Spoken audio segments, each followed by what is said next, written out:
영화 보고 나오면서 머리에 물음표가 가득하셨죠? 그 물음표를 오늘 제가 한번 풀어드리겠습니다. 호프의 이야기가 어떤 구성으로 짜여져 있었는지, 그 안에서 인물들이 어떤 역할을 하고 있었는지 살펴보고요. 그것보다 조금 더 흥미로운 저만의 해석까지 말씀드려보겠습니다.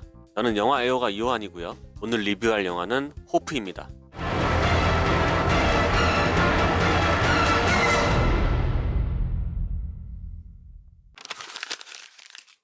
먼저 호프의 이야기 구조부터 살펴보면요. 크게 세 가지로 나눌 수 있습니다. 첫 번째는 범석이 외계인의 존재를 추적하는 과정, 두 번째는 성애와 범석, 성기 일당이 외계인에 대해 알아가는 과정, 마지막 세 번째는 외계인이 거꾸로 성애, 범석, 성기 일당을 추적하는 과정입니다. 영화는 이렇게 세 가지 단계로 이야기를 전개시키는 동시에 외계인과 인간을 같은 위치에 놓는 것으로 메시지를 전달하고 있었는데요. 알지 못하는 것에 대한 두려움이 우리를 어떻게 망가뜨리는지, 그리고 그럼에도 우리가 그 미지 속에서 어떻게 살아남아야 하는지에 대한 이야기를 하고 있었습니다. 첫 번째로 나오는 범석이 외계인의 존재를 추적하는 과정에서는 우리가 알지 못하는 것에 대해서 두려워하는 과정을 보여줍니다. 오프닝에서 성기 일당의 이야기를 통해서 미지의 존재를 알게 된 범석은 호프읍에 있다는 괴물을 찾아 나서는데, 영화는 이 괴물의 모습을 1막이 끝날 때까지 보여주지 않았습니다. 범석이 호프읍을 돌아다니면서 그 괴물의 흔적을 쫓는 동안 다른 인간을 괴물로 오해해서 총을 쏘기도 하고, 반대로 보이지 않는 괴물 때문에 다른 인간들에게 총을 맞들 뻔하기도 합니다. 정육점에서는 실제로 정육점 주인을 쏴서 죽일 뻔하기도 했고요. 결국 알지 못한다는 사실 하나가 서로가 서로를 위험에 빠뜨리는 결과로 이어지게 된 겁니다. 그렇게 범석이 외계인을 마주하고 성애가 등장하면서 두 번째 이야기가 시작되는데요. 외계인에 대해 알아가는 과정이었는데, 그 출발점은 외계인이 눈물을 흘리는 모습을 보는 범석에서부터였습니다. 이때부터 성애는 보건소에서 해술의 이야기를 들으면서 외계인의 존재에 대해 알아가고요. 범석은 죽은 외계인을 해부하면서 또 경찰서에 들어가서 양배와 대화하면서 외계인에 대해 조금 더 깊게 이해하기 시작합니다. 성기 일당은 숲에 직접 들어가면서 외계인에 대해 알아갔고요. 이렇게 미지에 대해서 알아간 인물들은 마지막 챕터로 넘어가서 그 미지의 존재에게 직접적으로 위협을 받기 시작했습니다. 각 인물마다 살아남으려고 발버둥을 쳤고, 결국 외계인에게서 벗어났음에도 불구하고 범석은 어떻게 해야 할지 모르겠으니 일단 뛰어라, 계획이 마음에 안 드는 게 아니라 마음이 이상하다라는 말을 하면서 미지에서 오는 위협과 불안, 두려움에 여전히 혼란스러워 했습니다. 하지만 여기서 핵심은 범석이 어쨌든 뛰고 있다는 사실입니다. 무엇을 해야 할지 모르는 상황에서도 일단 뭐라도 해보는 것, 그것이 나약한 인간이 거대한 미지를 극복하는 유일한 방법이라고 말하는 것 같았습니다.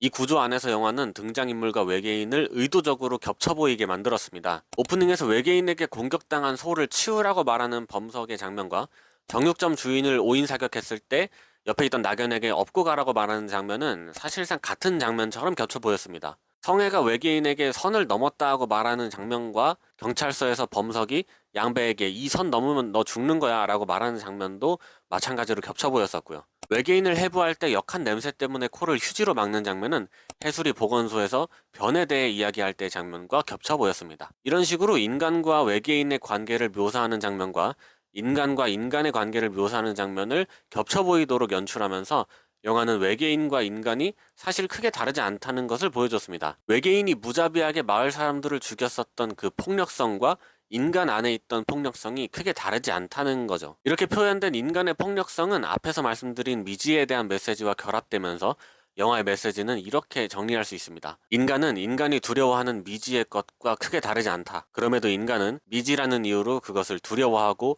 폭력적으로 반응한다. 그러나 그렇게 반응할수록 미지는 인간을 더욱 두렵게 하고 폭력적으로 대한다. 그러니 그러지 말자.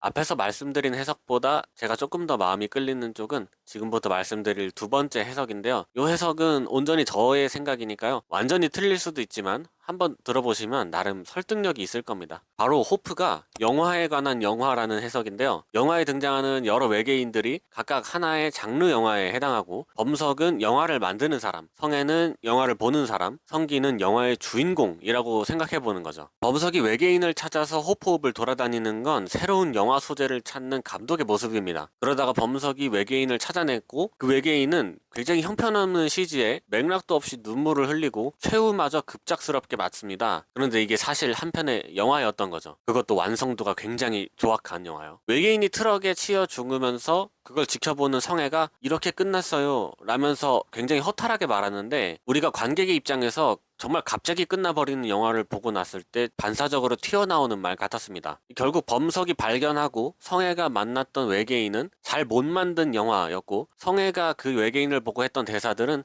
그 영화에 대한 성애의 악평이었던 겁니다. 뭐 선을 넘었다, 아무리 외계인이라도 이러면 안 되는 거잖아요 같은 대사들이 그랬던 거죠. 여기서 성애의 대사나 말투가 어색했던 이유는 성애의 말 자체가 관객의 반응이기 때문에 영화에서 확 튀는 느낌이어야 했던 거죠. 그래서 영화의 전반부가 구린 영화를 만든 범석과 그걸 보고 악평하는 성애를 담았다면, 후반부는 범석이 성기를 주인공으로 새로운 영화를 만드는 과정 같았습니다. 성기 일당이 숲에 들어가서 외계인을 만나고 전투를 벌이는 그 과정 전체가 범석이 만드는 또 하나의 영화였던 거죠. 성기가 끝까지 죽지 않았던 이유도 성기가 주인공이라고 생각하면 납득이 됩니다. 영화에서 주인공은 절대 죽지 않으니까요. 또 숲에서 말이 죽지 않은 걸 보고서 성기가 의아해했었는데, 그 이유는 그 말이 영화에 쓸 소품이었기 때문입니다. 후반부 숲속에서의 액션씬을 보다 보면 외계인의 피가 카메라에 묻은 채로 촬영이 이어지는 게 눈에 띄었는데, 이것도 지금은 촬영 중이다 라는 걸 알려주는 장치였다고 생각합니다. 후반부 외계인의 CG가 전반부보다 조금 나아졌던 이유도 처음 만든 구린 영화보다 기술이 발전했기 때문이고요. 범석이 양배의 집에서 외계인에 대해 대화하는 장면에서 숲에서 성기가 말을 타는 장면과 성애가 자전거를 타고 이동하는 장면, 그리고 경찰차로 이동하는 장면이 연달아 붙어 있었습니다. 이런 식으로 탈 것이 점점 달라지는 이 세 장면을 이어붙인 것이 기술의 발전을 보여주는 연출이었다고 생각합니다. 이렇게 진행되던 영화는 마지막에 범석이 성기를 차에 태우려는 장면에 다다르는데요. 이건 범석이 영화를 끝내려고 했었던 행동입니다. 하지만 영화의 주인공은 멈추지 않았고 외계인과의 싸움을 이어가서 결국 일격을 날려 승리했습니다. 관객의 입장이었던 성애도 그 모습을 보고 굉장히 좋아했고요. 그 다음에 바로 성기가 퇴장했었던 장면도 영화가 끝나려면 주인공이 퇴장해야 하니까 들어갔었던 장면이라고 생각합니다. 그리고 나면 하늘에서 거대한 함선이 추락하는 장면이 나오는데, 이 함선 CG가 굉장히 훌륭했습니다. 사실은 범석이 진짜 만들고 싶었던 영화가 CG도 훌륭하고 스케일도 큰 이 우주 함선 같은 영화였던 겁니다. 그런데 관객인 성애는 이 추락을 보면서 이건 있을 수 없는 일이다 라고 했고, 마지막에 외계인들끼리의 대화에서도 함선의 추락을 재앙이라고 표현했습니다. 이러한 대사들과 함선의 추락은 범석이 꿈꾸던 그 스케일 크고 잔뜩 CG가 들어간 영화가 정답이 아니라고 말하는 것 같았습니다. 그럼 과연 정답은 뭐였을까요? 그건 외계인이 자기 심장을 꺼내는 장면에 있었는데, 자기의 심장이 칼리를 부활시킬 것이라고 말하는 장면에서 칼리는 앞에서 양배가 죽였었던 외계인이었거든요. 외계인이 영화를 뜻한다고 봤으니까 기존에 살던 외계인의 심장이 새로 태어난 외계인을 살린다는 건 오전 영화나 클래식의 반열에 오른 명작 영화에서 느껴지는 영화가 가진 핵심 가치가 앞으로의 영화를 살린다는 의미로 읽었습니다. 이 두 번째 해석을 정리하면 이렇습니다. 영화를 만드는 사람은 언제나 새로운 이야기를 찾고 더 큰 스케일과 자본을 원하지만 그것이 결코 옳은 방향인 것은 아니다. 우리가 사랑했고 가슴을 울렸던 영화가 가지고 있었던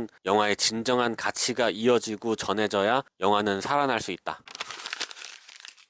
네, 이렇게 영화 호프에 대한 두 가지 해석을 말씀드렸습니다. 저는 호프의 이야기가 아주 흥미로웠고 보고 나서도 천천히 곱씹어보는 그런 즐거움이 있었습니다. 다만 안타까운 건 개봉한 지 며칠 되지도 않았는데 무작정 욕하는 평이 너무 많더라고요. 대부분 뭐가 있어서 혹은 뭐가 없어서 별로라는 평이었는데, 영화에서 뭐가 있고 없는 데에는 대부분 이유가 있습니다. 많이 지적하는 욕이 많이 나오는 데에도, 또 더러운 이야기를 하는 데에도 다 의도가 있는데, 그냥 그런 게 있어서 싫다고 하는 건 적절한 평이 아니라고 생각합니다. 저는 돼지고기를 넣은 김치찌개를 좋아하는데요. 누가 김치찌개에 참치를 넣었다고 해서 그걸 음식 취급도 안 하진 않습니다. 만든 사람은 분명 맛있게 하려고 참치를 넣은 거고, 저는 참치를 선호하지 않으니까 뭐 고기를 넣었으면 더 좋았겠다, 아니면 참치를 넣은 이유는 알겠는데 내 취향은 아니다 라고 말하는 게 그래도 적절하지 않을까요? 네가 감히 찌개에 참치를 넣어? 하면서 돌을 던지는 것까지는 하지 말자는 겁니다. 반찬 투정을 하지 말고 시식평을 하자는 거예요. 영화도 마찬가지입니다. 모든 사람에 따라 느끼는 감정이 다 다른 게 당연한데, 내가 재미없었다고 그 영화가 모두에게 재미없어야 하는 것도 아니고, 반대로 내가 재밌었다고 모두가 재미있어야 하는 것도 아닙니다. 그래서 저는 영화에 대해서 재밌으니까 보세요 혹은 재미없으니까 보지 마세요 라는 말을